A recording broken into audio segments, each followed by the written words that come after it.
Now we are ready to add value to our abstract monochromatic Cubism value project.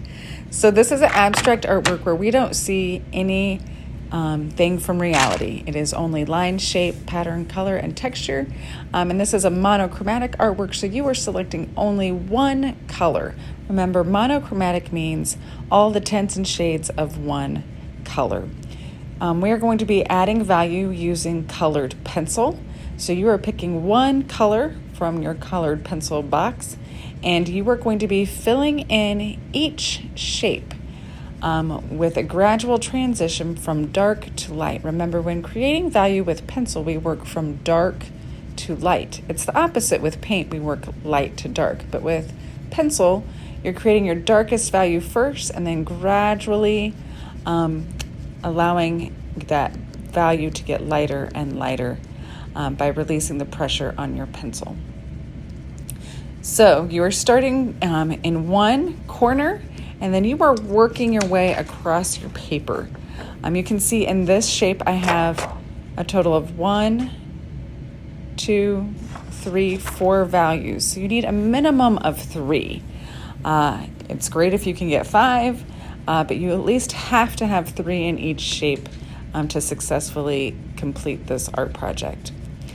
So you are changing the direction of your value within each shape. So notice that when I moved to my next shape, I switched the sides of where the dark side would be. So you want to try to avoid as much as possible not having your dark sides touch or your light sides touch. Now you are going to run into tricky areas throughout this artwork where it's going to happen, but you're going to try to avoid it as much as possible. So you can see on my next shape, I am applying the dark side to touch the light side.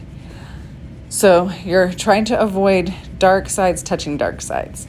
You're defining the shape by the value within each shape. So that shape is going to stand out more if you have dark sides touching light sides and light sides touching dark sides. All right, so again, notice that I am moving to shapes next to the shapes I've previously finished. I'm not jumping around throughout my artwork. If you jump around to different shapes throughout the whole paper, you're gonna run into more problems with those dark sides touching dark sides and light sides touching light sides of your shapes. So if you work gradually with the shapes next to each other, working across your paper, you're gonna be able to have more control over the value and which sides are light and which sides are dark.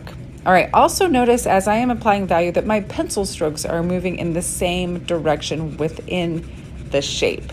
So you're picking which direction and then you're keeping that consistent within the shape. Now, once I move to a different shape, I can go in a different direction in a different shape, but within that same one shape, all of my pencil strokes are moving in one same direction. Now, obviously it gets a little tricky on the edges, so that's okay. But neatness is part of your grade, and so you're trying to avoid going in multiple directions within each shape. But once I move to another shape, I can change that direction of my pencil. That's okay. And again, you're working really hard to try to get at least 3 values within the shape. If you can get more, excellent. But a minimum of 3.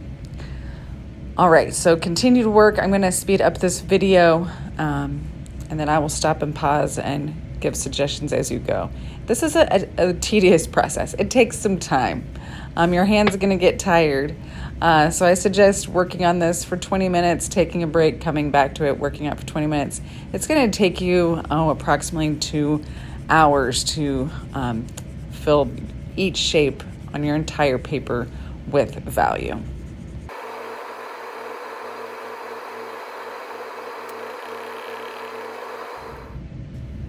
Here's an image of an in-process work. The side on the left is the good side, and the side on the right is the bad side. These are the things I don't want to see in your project. You are not outlining each shape really dark and then just filling it in. That is not what we are doing here. You should have more than 2 values.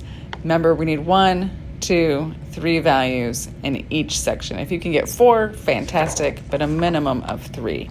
Here, you can see there's only 2. So you're going to lose points if this is what your artwork is starting to look like. Also, we are not scribbling. You shouldn't have any white spaces. You're moving in the same smooth direction, nice and solid. Okay, so these are the not to do. We want to fill it in nice and solid, gradual transition from dark to light. You can change the direction, but within the shape, it should be going in the same direction. Also, there I was saying, just be careful and test if you're switching between colored pencils. You can see in that one section I had a lighter green and a darker green. You're using the same colored pencil, the same shade of blue or red. You're picking whatever color you want. Obviously here I'm using purple, but you can choose the color. You just might want to test it on the back. If you're taking a break and coming back to it, you want to just make sure it's the same purple or the same green before you start to color.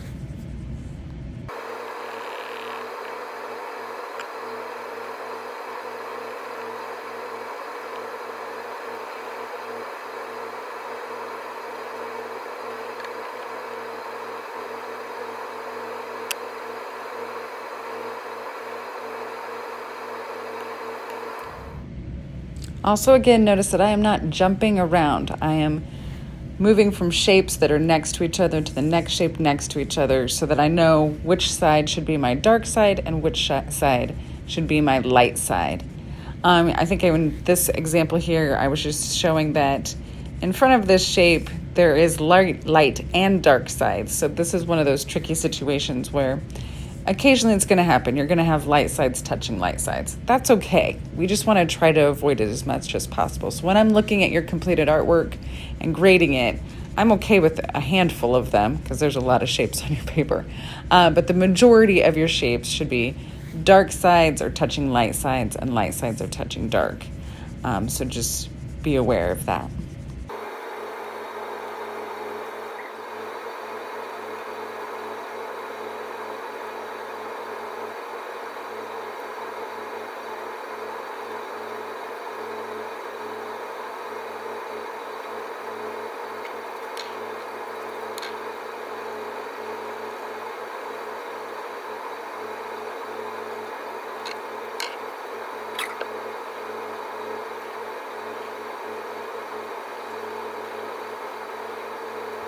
It's helpful to have a handheld pencil sharpener nearby because you're doing a lot of shading. Also notice there I had to grab my ruler. As you work, you might come across an awkward shape. There was one that I had missed. So as you work, if you feel the need to add a line or erase, feel free to do so. You can make adjustments as you're going through and adding value to each shape.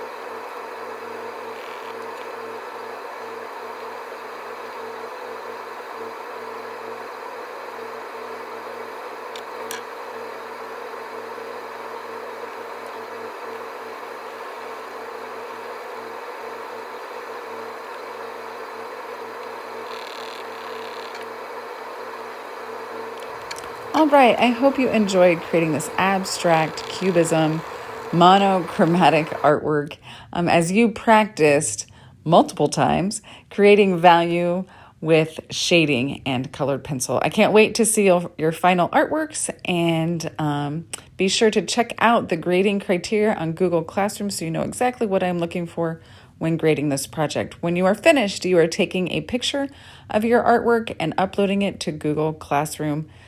Assignment number 3.